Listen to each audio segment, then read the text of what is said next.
수험생 여러분 안녕하세요. 상크유였습니다. 이번 영상은 공무원 수험생들이 공무원 영어 독해를 하면서 어려워하는 유형 중에 하나가 바로 순서 배열 유형이죠. 제가 순서 배열 유형을 좀 쉽게 풀 수 있는 방법을 공유해 드릴게요. 우선 순서 배열 문제를 풀 때는요, 저는 개인적으로 여러분들이 너무 해석에 의존을 하지 않았으면 좋겠어요. 왜냐면 해석을 하다 보면요, 뭐가 문제냐면 여기 선지 있잖아요. 자신의 주관적인 생각이 들어가는 순간 다 전부 다 답이 돼요. 그래서 해석에 의존하기보다는 저는 단서를 찾는 게 상당히 중요하다고 생각합니다. 취재자는 문제를 풀 수 있게끔 단서를 준다는 거예요. 다시 한번. 자, 해석은 너무 여러분들이 의지해서는 안 되는 게, 우리가 국어, 영어, 한국사, 행정법, 행정학 5과목을 100문제를 100분 안에 풀어야 되거든요. 그럼 빠르게 풀다 보면은 뭐 국어가 어렵게 나올 때도 있고 행정법, 행정학이 어렵게 나올 때도 있어요. 그럼 여러분들이 영어 독해 지문을 읽을 때 제정신이 아닌 상태에서 읽게 될 수도 있고요. 또 순서 배열 지문이 어려울 수도 있어요. 그러면 해석이 잘 안 될 수도 있습니다. 물론 해석으로 풀 수 있으면 가장 좋죠.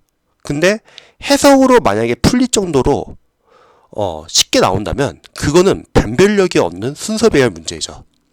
그래서 여러분들이 시험은 어렵게도 나올 수도 있고, 또 여러분들이 시험 푸는 그 상황이 어떤 상황이 될지도 모르기 때문에 해석보다는 단서 찾는데 약간 포커스 맞춰주면 좋을 것 같습니다. 그러면 해석이 조금 부족하더라도 답은 맞출 수 있어요. 우리가 어쨌든 시험의 본질은 답을 맞추는 게 중요하잖아요. 자, 그러면 순서 배열을 풀 때는 여러분들이 먼저 요거 제시문이라고 할게요. 이 제시문을 읽을 때 명시적 단서들을 찾으셔야 합니다. 근데 이 명시적 단서라는 거는 아래에 있는 보기양도 마찬가지예요. 보통 같은 명사가 이어지면, 각각 다른 지문에 같은 명사가 있으면 두 지문은 거의 이어지고요. 그리고 재진술된 명사도 많죠. 영어는 패러프레이징이라고 하죠. 보통 같은 단어 2번 쓰기 싫어해가지고 바꿔 써준다. 근데 서로 같은 뜻의 단어이죠. 그런 경우도 보통 이어집니다. 그리고 대명사 잘 보셔야죠. 대명사 같은 경우는 만약에 어떤 지문 안에 뭐 대의가 있어요. 그러면 그 지문 앞에 나온 문장에는 복수 명사가 있어야 되고, 또 지시사들 잘 보셔야죠. 뭐 디스나 대시나 뭐 서치, 이런 것들은 앞에 있는 내용을 대신 받아주거든요. 그 다음에 연결어도 잘 보셔야죠. 연결어가 나오면은 우리가 글의 전개를 알 수 있습니다. 만약에 대열퍼가 나오는 거예요, 지문 앞에. 그러면은 거의 마지막에 문장에 아마 논리 전개상 가장 마지막에 나올 수도 있는 거고, 만약에 for example이 있어요, 어떤 문장 안에. 그러면은 이거는 다른 문장에 어떠한 구체적인 예가 되겠구나 하고 여러분들이 예측을 할 수 있다는 거죠. 그리고 관사 같은 경우, 만약에 어떤 문장에 명사가 있었는데 다른 문장에 똑같은 명사가 더 명사가 나오는 거예요. 그러면 명사가 먼저 나온 거고 그 다음에 더 명사의 문장의 내용이 나와야겠죠. 근데 유의할 점이 있습니다. 만약에 이건 같은 명사인 경우고 다른 명사인 경우는 그게 크게 의미가 없어요.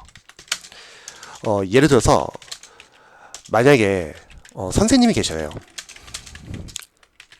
나의 학교 선생님은 키가 크다. 이 문장과 교장 선생님이 있다고 할게요.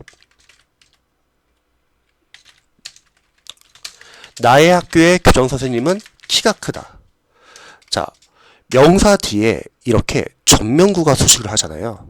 그러면 막연할 때는 어를 쓰고, 교장 선생님은 학교에 딱 한 분 있으니까 덜을 써볼게요. 그러면 특정된 덜을 쓰는 거예요.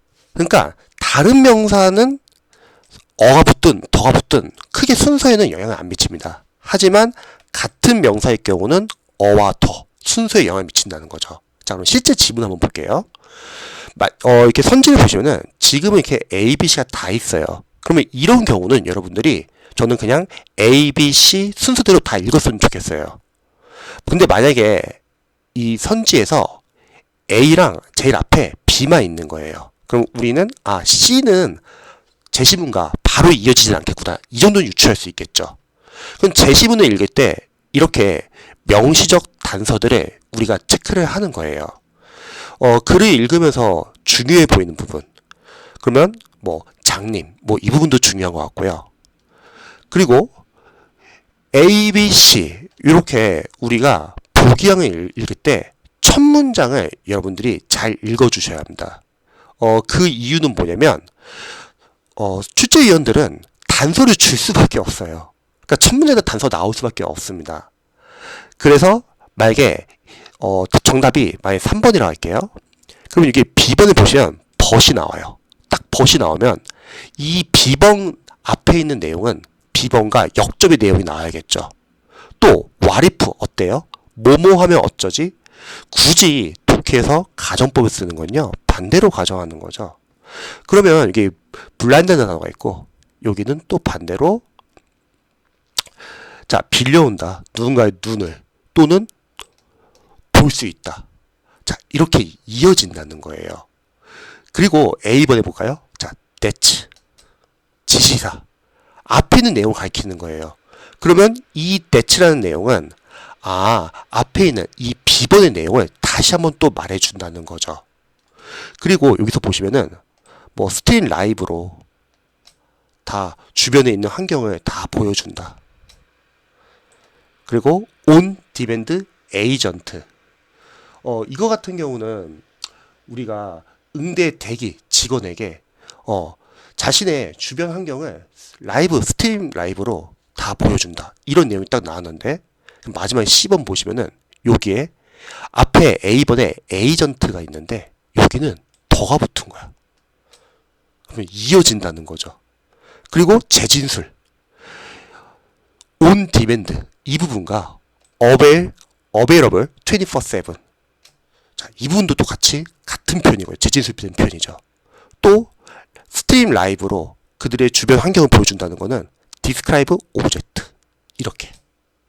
자, 그럼 정리를 한번 해볼게요. 우리가 순서 배열 문제를 풀 때는요. 여러분들이 너무 해석에 의존해서 풀기는 힘들 수가 있어요. 왜냐면 상황이 어떤 상황에서 풀지 모르거든요. 그리고 만약 국어나 다른 과목이 어렵게 나오면은 그걸로 인해서 여러분이 긴장된 상태에서 풀기 때문에 독해를 빨리 읽다 보면은 내용 파악이 안 될 수도 있어요. 물론 내용 파악이 될 수도 있죠. 그게 가장 베스트죠. 근데 그게 안 될 때도 있다는 거예요. 지문이 길어지거나 어려워지면 그때는 우리가 해석이 아니라 이렇게 단서를 찾아줘야 합니다. 그리고 단서를 빨리빨리 그냥 체크해야죠. 빨리 읽어버리고요. 그 다음에 단서끼리만 연결해주세요. 왜냐면요. 잊지 마세요. 단서는 배신을 하지 않습니다. 여러분들이 풀 수 있게 단서가 답이 될 수 있어요. 하지만 해석은 조심해야 돼요. 여러분들이 생각하는 주관적인 생각은 다 답이 될 수 있어요. 그래서 단서 찾는 거를 연습하시기 바랍니다. 그래서 순서 배열은 저는 이제 수험생들 강의를 할 때 최대한 힘을 빼서 읽으라고 해요. 그리고 오히려 이런 단서들을 찾으시기 바랍니다.